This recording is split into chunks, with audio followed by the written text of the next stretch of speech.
Today we're going to talk about Hendra Virus, which is an interesting one that's only come on the scene in recent times. Can you tell us a bit about it? Yeah, so we've had a few.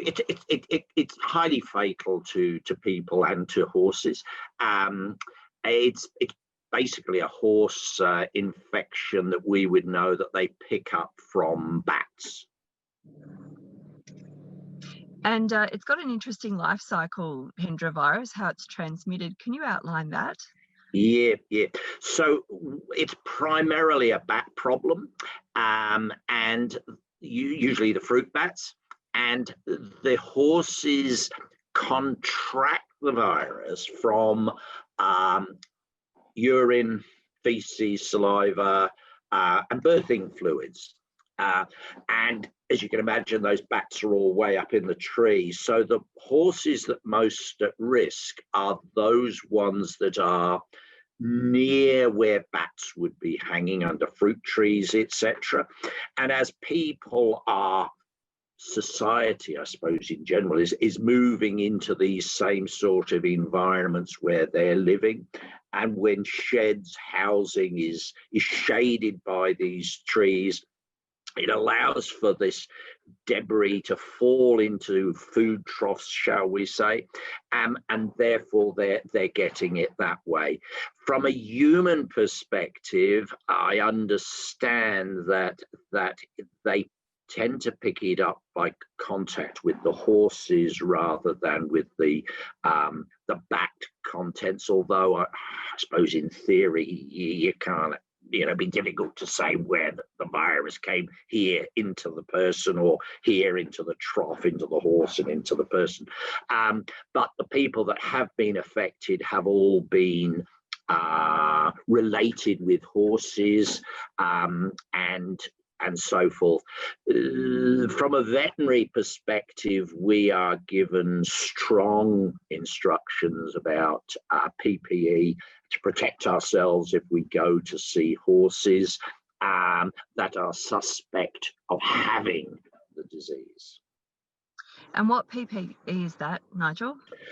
So with this one, this would be one of the few times where I would be looking at wearing facial mask, some sort of breathing control mechanism. I carry a range of masks which we're supplied with, both the ordinary COVID style mask or some of those with a filtration unit inside. I would be using the heavy duty stuff because there's basically no comeback from it. If you do get it, it would appear there's no specific treatment. And then there's overalls, disposable overalls, which would cover me from here, and a hood and as well.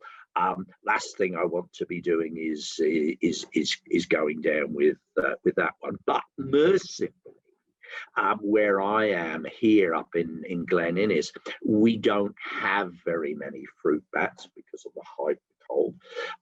So the horses are not so much at risk. However, we do get a large number from time to time of fruit bats coming over this way if there's not so much food down on the south coast. The range of the bats does seem to be extending. And when I moved to this area about 7 years ago, there was about a quarter of the grey-headed bats of Australia were actually focused on Inverell, to the extent that they were destroying the sort of the timber and the trees. And there was one particular property just on the outside of town that had a whole load of different trees, because Inverell's just that bit west to us is much warmer, that were basically destroyed by the bats. And unfortunately, that property, I remember, was a bed and breakfast. And when they weren't allowed to try and drive them away. Nobody wanted to come and stay because of the stench of all the bat guano or what have you. They weren't able to physically drive them away because of let's say, legal constraints. And when they came to clearing up, because it was private land, and the owner was a client of ours, they weren't eligible for any financial support for all the clearing up, falling of trees, etc., etc. So it's a real, I mean, it's not, I'm not so much worried about the Hendra side, although they would have been worried. We didn't get any cases. But it's an interesting interaction, this whole epidemiology, and where it sits within the human psyche. Yeah, so you mentioned the distribution changes with the movement of the bats. Yep. And also horses can travel quite a distance for competitions and breeding. Absolutely. So the only suspect case that I've actually been directly involved with was a horse that was going from the north, or from way up in Queensland right down to Victoria, and was actually stopped overnight in Glen Innes on the main road. And the owner wasn't with it. It was just being carried, and the carrier sort of said, this horse isn't right. They took it off and put it into the stables at the showground, and the local vet got involved, and they took it to the local vet, and they called me in, and we went and had a little look, and it had a peculiar, it wasn't right. It was a colic of forms, but it had a peculiar drooping lower lip, so nervous sign, which we weren't expecting. And he's an experienced horse vet that I was with, and I've seen a few in my time, and really didn't look right. We didn't think it was Hendra, but we had to do the testing because of it, and because we knew that there had just been a case of Hendra up quite close to where this animal had come from.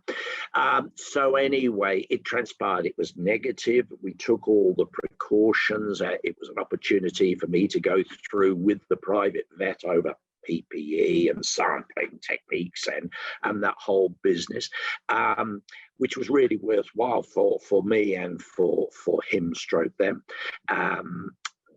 So yes, because it's unexpected, it could have caught us out, because we don't normally think we're going to get that sort of thing. Sure. And how do people protect their horses from Hendra? Vaccine. Very good vaccine now.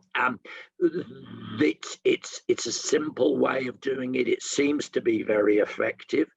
There's been a certain amount of controversy about that, of course, because people say, oh, we've got to pay large amounts of money for the vaccine.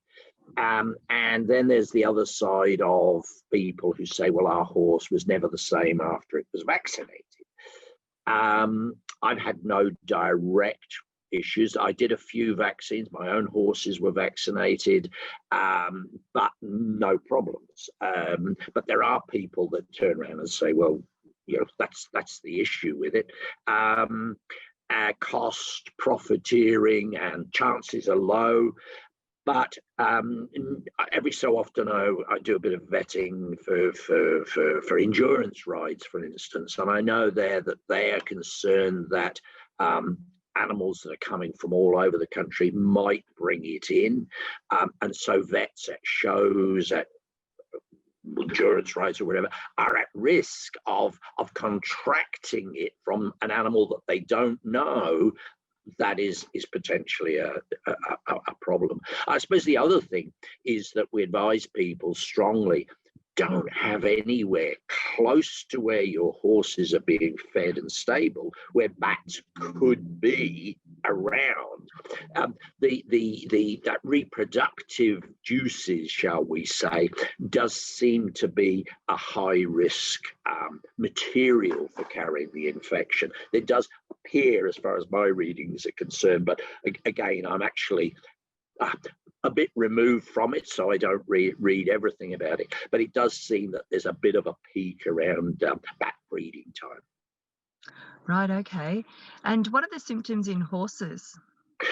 Look, it's very vague. It's colicky, it's pain, it's nervous signs, really. It's all to do with what's going up in here, and so the pain, the colic, and unusual behaviours, and that's what jaw that I said to, the lips seem to be a bit paralyzed, which in fact, let me add, wasn't in fact a part of the syndrome of this horse. The lady who had only just bought this horse said, oh no, it does have a flubby lip. So that, but not knowing that at the time, because we couldn't get hold of the lady, or the vets couldn't get hold of the lady, it just meant that it was a real problem. And it does mean that when you get a suspect case, you have to be very careful about ongoing treatment and spilling blood by doing too much administration of withdrawing samples. So that's a real problem as well. So it complicates diagnosis and treatment. Certainly. And what does it?